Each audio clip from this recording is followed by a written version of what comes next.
Κύριε Παπαδημητρίου, καλημέρα σας. Καλημέρα και πάλι. Εγώ θα συνεχίσω μετά, αφού θα σου δίνω τον χρόνο να πεις ό,τι θες να πεις, αλλά θα πάρω ξανά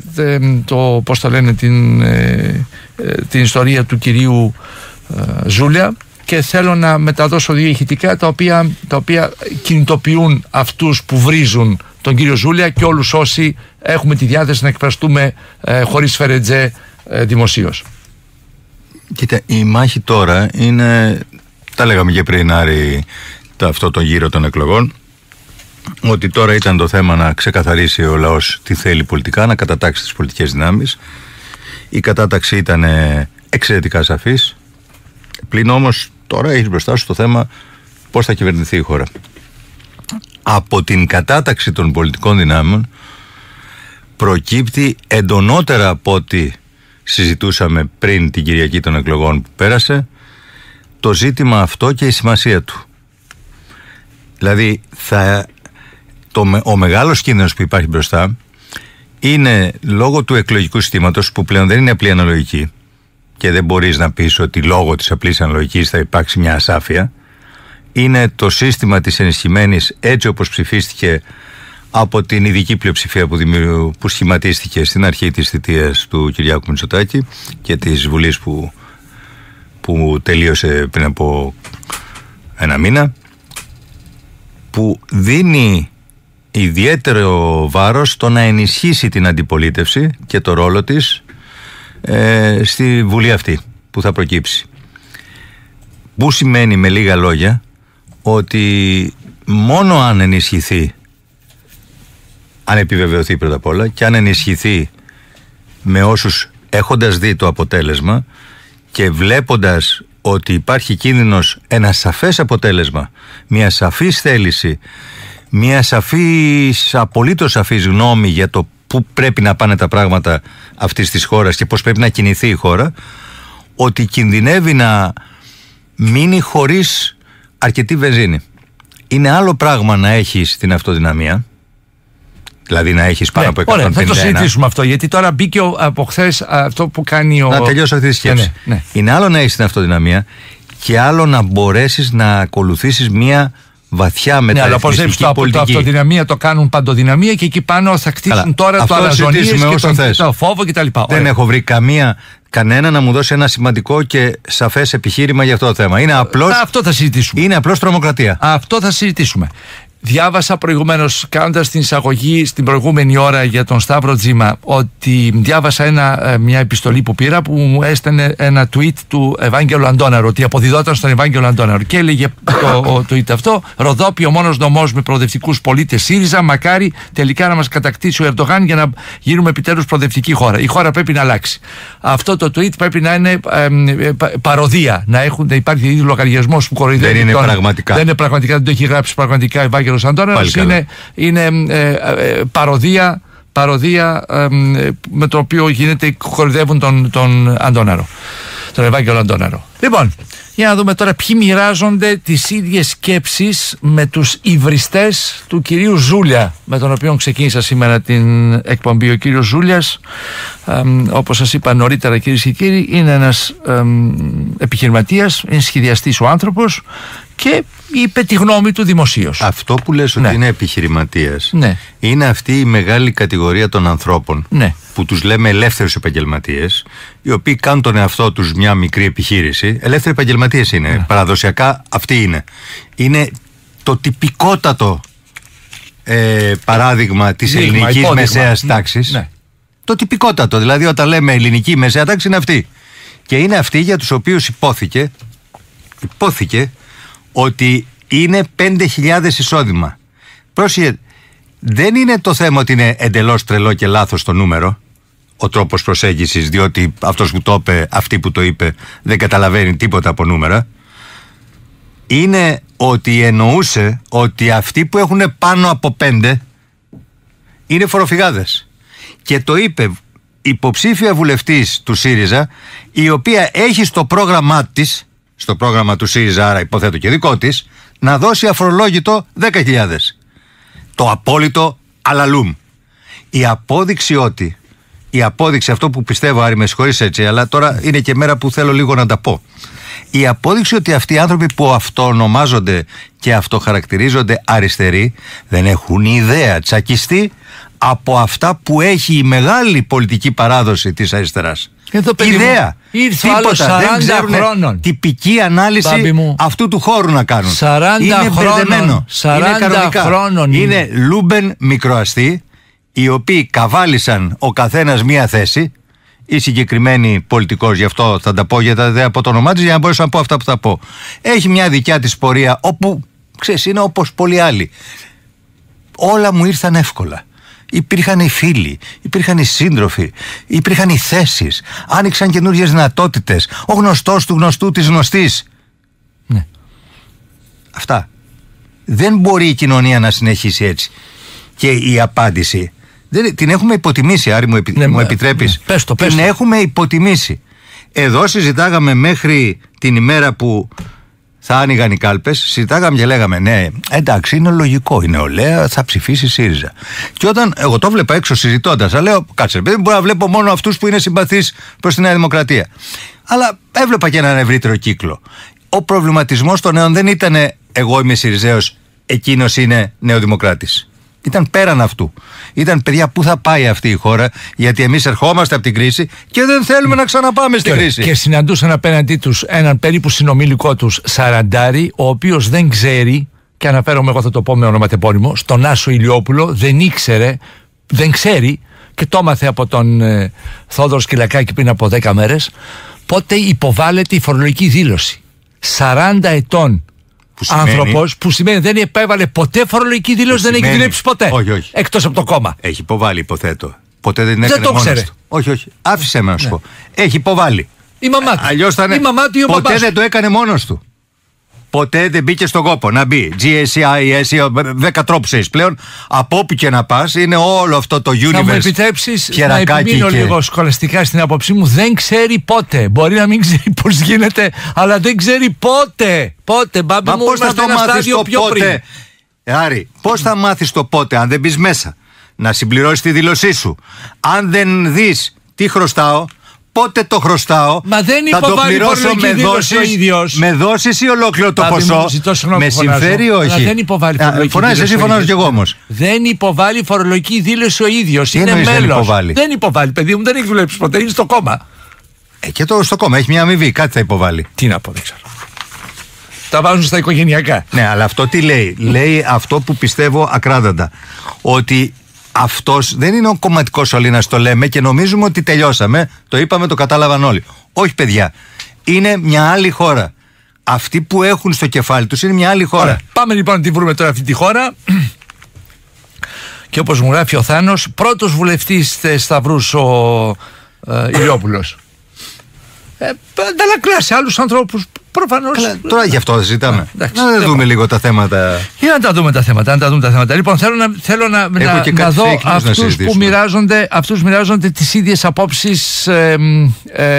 Μάλλον, ναι, θα ακούσουμε δύο ηχητικά. Είναι άνθρωποι οι οποίοι μοιράζονται τις ίδιες σκέψεις με αυτούς που βρίζουν τον κύριο Ζούλια. Πρώτος, Νίκος Ξιδάκης.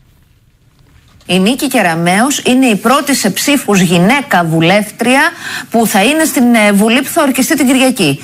Και έκανε μεταρρυθμίσεις στις οποίες τα παιδιά τουλάχιστον ήταν απέναντι. Κι όμως 17, 24, πρώτη δύναμη Νέα Δημοκρατία. Αυτό τώρα είναι πρώτον, είτε γιατί δεν έχουν καταλάβει οι ίδιοι, είτε γιατί οι γονείς τους δεν έχουν καταλάβει τι συμβαίνει. Το άλλο είναι ότι ίσως υπάρχει και ένα σύνδρομο σε ένα μέρος του πληθυσμού, μέσα σε αυτή τη συσκότηση, την παραπληροφόρηση και την ομίχλη στα μυαλά, ένα σύνδρομο είμαστε θηρορίτες νύχτας. Σύνδρομο Στοκχόλμης. Σύνδρομο Στοκχόλμης. Φαφλατάδες ψευδοδιανοούμενοι. Εξαιρετικός συνάδελφος, έχουμε δουλέψει μαζί πολλά χρόνια με τον Νίκο Ξιδάκη. Είχε πάντοτε αυτή την φαντασία, και όσο ήταν σε ένα περιβάλλον που ήταν μείγμα πολλών διαφορετικών ανθρώπων και τάσεων, από τότε που προσέγγισε τον Τσίπρα και την πολιτική, έχει χάσει. Είναι τυπικό παράδειγμα του ότι δεν ξέρω τι λέω. Τι είναι αυτό για το οποίο μιλάω? Είναι δυνατόν να λες για έναν ολόκληρο λαό ότι έχει σύνδρομο να αγαπά τον άνθρωπο που τον έχει πάρει όμηρο?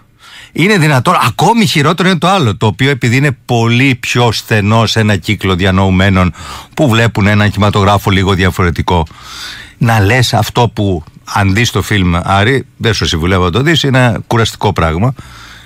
Είναι απίθανο πράγμα να λες για έναν ολόκληρο λαό, επειδή δεν έκανε αυτό που εσύ περιμένεις να κάνει, να λες ότι φταίνε οι γονείς που δεν πήραν από το χέρι τα παιδιά να τους βάλουν το χέρι να ψηφίσουν το ψηφοδέλτιο που πρέπει να ψηφίσουν. Ότι φταίει ολόκληρη η κοινωνία που δεν έκανε αυτό που περιμένουν οι καθοδηγητές διανοούμενοι, ψευδοδιανοούμενοι της αριστεράς, να κάνει μια κοινωνία η οποία είναι εντελώς αλλού, έχει προχωρήσει και το μόνο που την ενδιαφέρει, Άρη, είναι να κάνει τα επόμενα βήματα και λέει, μια ολόκληρη κοινωνία το φωνάζει αυτό.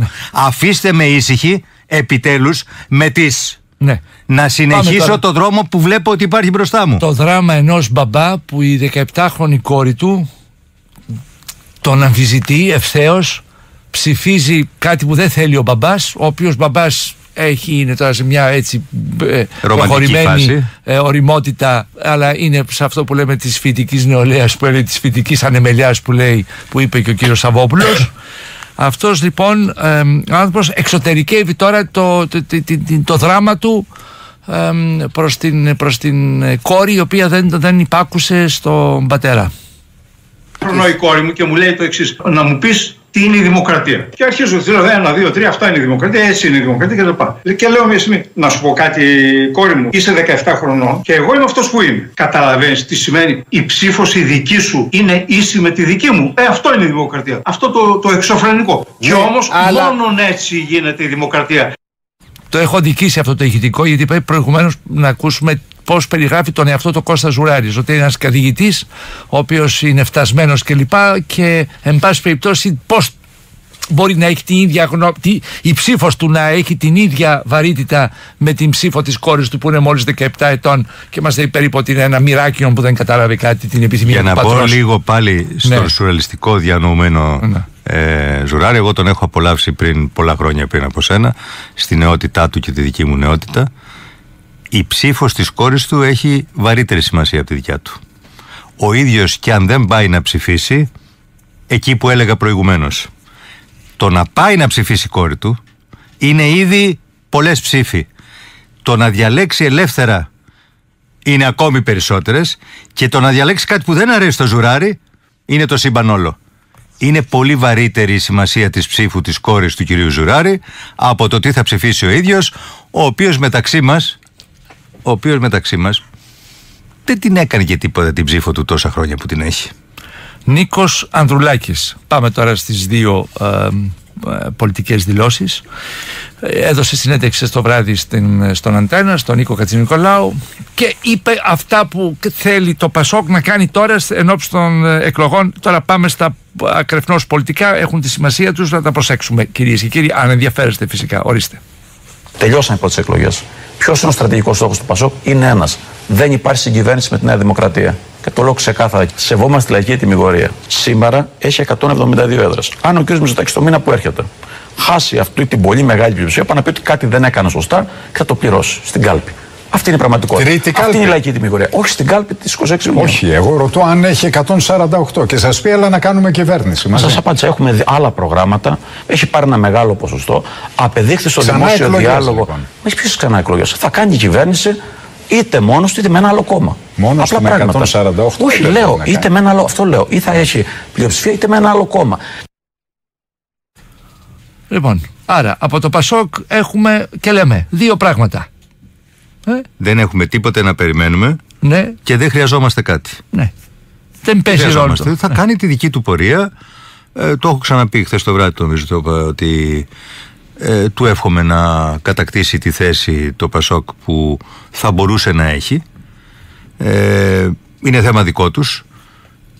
Από εκεί και πέρα ο κύριος Ανδρουλάκης λέει αυτό που λέω κι εγώ, ότι πρέπει το αποτέλεσμα να είναι καθαρό, η χώρα να πάει μπροστά η πλήρης ευθύνη να είναι του Μητσοτάκη και των βουλευτών που θα του δώσουν τη δεδηλωμένη στην επόμενη Βουλή.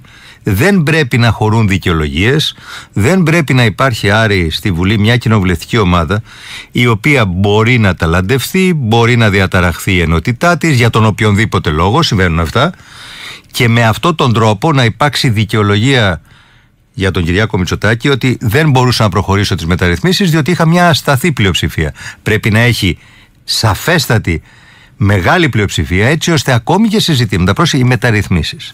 Κάτσε το λίγο αυτό, κάτσε το.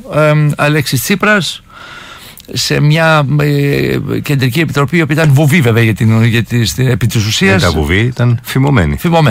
Ναι, βουβή τους... Με συγχωρείς, ούτε το 38 στη Μόσχα δεν γινόντουσαν έτσι. Εκεί διαφωνούσες και μετά πέρναγες παραπέρα για τα περαιτέρω. Αλλά τουλάχιστον είχες προλάβει να διαφωνήσεις. Πρόλαβε να διαφωνήσει ο Νίκος Βούτσης, αλλά τον καταψήφισε το σώμα που γουστάρει και χειροκροτεί εντελώς τα ελληνικά τον αρχηγό. Πάμε. Αν επαναληφθεί αυτός ο συσχετισμός στην κάλπη της ενισχυμένης μάλιστα αναλογικής, θα έχουμε μια απολύτως παντοδύναμη και ανεξέλεκτη κυβέρνηση. Λευκή επιταγή σε μια παράταξη που δεν κρύβει τις προθέσεις της. Ασφυξία και ανομαλία στη λειτουργία της δημοκρατίας. Έναν ανεξέλεγκτο ηγεμόνα πρωθυπουργό. Μια νομιμοποιημένη πλέον και από τη λαϊκή εντολή ατζέντα σαρωτικών αλλαγών για τα κοινωνικά δικαιώματα. Τις μεταρρυθμίσεις εντός εισαγωγικών που προανήγγειλε από το βράδυ της Κυριακής ο κ. Μητσοτάκης. Την αλλαγή του συντάγματος που προανήγγειλε ο Άδωνης Γεωργιάδης. Όλοι μπορούμε να φανταστούμε σε ποια κατεύθυνση θα είναι αυτές οι αλλαγές. Στην κατεύθυνση των ιδιωτικοποιήσεων παντού, ακόμα και στην υγεία, ακόμα και στο νερό, και στην κατεύθυνση της προκλητικής αξιοποίησης χωρίς κανέναν έλεγχο και χωρίς κανένα λογαριασμό των 70 περίπου δισεκατομμυρίων των κοινοτικών πόρων και του Ταμείου Ανάκαμψης και Ανασυγκρότησης. Προς όφελος ποιον? Κάποιων λίγων ισχυρών και μόνο. Ολόφρεσκος χθεσινός, κυρίες και κύριοι, Τσίπρας, με ολόφρεσκη γραμμή του φόβου δηλαδή, έτσι. Δεν υπάρχει γραμμή, δεν υπάρχει άποψη για το τι θα nos παρά μόνο να φοβήσει. Ορίστε. Προσιάρη, εγώ δεν πιστεύω ότι οι ψηφοφόροι, οι πολίτες πήγανε και είπανε ναι στην ιδιωτικοποίηση του νερού. Πολύ απλά διότι δεν έχει τεθεί ποτέ αυτό το ζήτημα. Ούτε θα τεθεί. Είναι ένα από τα fake news τα οποία φτιάχνουν. Αυτός είναι ένας επίπλαστος κόσμος. Φτιάχνεις αυτά με τα οποία θέλεις να συγκρουστείς. Αν δεν υπάρχουν στην πραγματικότητα αυτά, χειρότερο για την πραγματικότητα. Και για την κοινωνία που δεν είδε τη φαντασία. Είναι προσαρμοσμένο, κλεμμένο. Ναι. Αυτό ήταν πάντοτε ένα τεράστιο λάθος αυτού του χώρου, ναι, που θέλει να πιστεύει. Δεν θα το διορθώσουμε εμείς τον χώρο. Καθόλου δεν θα το διορθώσουμε. Για τον αν ήταν λάθος του. Δεν μας ενδιαφέρουν τα σωστά του Τσίπρα. Ας πορευτεί όπως θέλει. Ακριβώς. Δύο παραδείγματα των τελευταίων ημερών. Βγαίνει τυπικά, όπως βγαίνει κάθε τόσο, κάθε 3 μήνες περίπου, βγαίνει μια έκθεση από την Επιτροπή που σχολιάζει που πηγαίνει κάθε κράτος, που πηγαίνει η ευρωπαϊκή οικονομία, που πάνε οι υπόλοιποι και ο κόσμος όλος. Μέσα εκεί υπάρχει μια σκέψη ότι πρέπει σταδιακά οι χώρες να αναζητήσουν σημείο δημοσιονομικής ισορροπίας. Μεταφράζεται αυτό από διαφόρους ότι ορίστε, έρχεται νέα λιτότητα, ορίστε η Επιτροπή θα σε εμποδίσει και η Ευρώπη θα σε εμποδίσει να συνεχίσεις να δίνεις οριζόντιες επιδοτήσεις. Έχουμε φάει τα λυσακά μας να λέμε ότι παιδιά, επειδή ακριβώς επιδοτούμε το ρεύμα, επειδή τα παίρνουμε χοντρά πίσω από αυτούς που δημιουργούν περιθώρια στην πώληση της ενέργειας, και γι' αυτό καταφέραμε να κάνουμε το ηλεκτρικό ρεύμα η τιμή που πληρώνει ο καταναλωτής ξανά πίσω χαμηλά, ακριβώς για αυτό το λόγο. Τώρα λένε ότι αυτό θα σε εμποδίσει η Επιτροπή να το κάνεις. Η Ελλάδα παίρνει το μεγαλύτερο ποσοστό περιθώριο για να μπορέσει να συνεχίσει Δίνουμε τα περισσότερα από οποιαδήποτε άλλη χώρα αναλογικά με το εισόδημά μας, με τα όσα έχουμε. Και η Επιτροπή μας δίνει το μεγαλύτερο περιθώριο μαζί με τη Γερμανία. Η Ελλάδα είναι το γράφει ο Νίκος Φιλιππίδης σήμερα στο άρθρο του. Ακριβώς, με 2,6% έχει το μεγαλύτερο περιθώριο να δώσει πίσω. Μας λένε ότι η Επιτροπή θα σας εμποδίσει τώρα να κάνετε αυτό που κάνετε, την ίδια στιγμή που έχουμε φάει μήνες να μας λένε ότι δεν το κάνετε. είναι ο παραλογισμός ο ίδιος. Ναι, επειδή όμως μόνο με παραλογισμό θα πάνε κυρίες και κύριοι, εμείς θα ξέρουμε τι πρέπει να κάνουμε εμείς. Γιατί ο ΣΥΡΙΖΑ δεν έχει γραμμή, έχει μόνο να μοιράσει φόβο, δεν κάνει τίποτα άλλο, και αυτόν τον παραλογισμό που λέει ο Μπάμπης. Δεν υπάρχει κάτι άλλο, μα είναι σαφές ότι δεν υπάρχει κάτι άλλο. Ορίστε, κύριε Παπαδημητρίου, μία ατάκα έχετε. Άντε, το πολύ 2 προτάσεις. Λέω λοιπόν ότι εδώ τώρα θα πορευτούμε με ένα γνώμονα. Πρέπει λίγο να κλείσουμε τα αυτιά μας, γιατί δεν τα κλείσαμε αρκετά, σε όλο αυτό τα κατασκευάσματα που γίνονται και τα οποία δεν στέκουν πουθενά πραγματικά. Βγαίνει χθες ο πιο ξινός οίκος από αυτούς που αξιολογούν τα κράτη, η Moody's, ο πιο ξινός, γι' αυτό και μας έχει αρκετά πιο κάτω από την επενδυτική βαθμίδα, αλλά δεν είναι τίποτα, εγώ δεν το φοβάμαι. Η Moody's όταν είναι να μας αναβαθμίσει θα το πάει πολύ γρήγορα. Βγάζει μια έκθεση λοιπόν που λέει ότι προοπτικά, δηλαδή στα επόμενα 4 με 5 χρόνια, ο ρυθμός με τον οποίο θα μειώνεται το δημόσιο χρέος θα είναι εξαιρετικά καλός. Όταν η Moody's λέει αυτό, δεν εννοεί η απόλυτη αξία του χρέους. Αυτό είναι πολύ δύσκολο να το μειώσεις. Δες τι γίνεται στις Ηνωμένες Πολιτείες που τις βγάζουν εκθέσεις. Πολύ δεν έχω χρόνο να κλείσω. Ναι. Αυτό που μας ενδιαφέρει είναι το λεγόμενο κριτήριο του Μάστριχτ, τότε που ήταν να μπούμε, είναι η αναλογία του χρέους προς τον πλούτο σου, το ΑΕΠ. Αυτό είναι που θα μειώνεται, θα πάει στο 140. Προοπτικά στα επόμενα 4 χρόνια η θέση της Ελλάδας θα είναι καλύτερη από της Ιταλίας. Και αυτό είναι που βλέπουν όλοι και σου λένε έχεις μπροστά σου προοπτική. Ποιο είναι το μυστικό σε όλα αυτά? Το μυστικό είναι η αύξηση του πλούτου, η αύξηση του ΑΕΠ, δηλαδή δουλειές, επενδύσεις και αυτά. Γεια σας.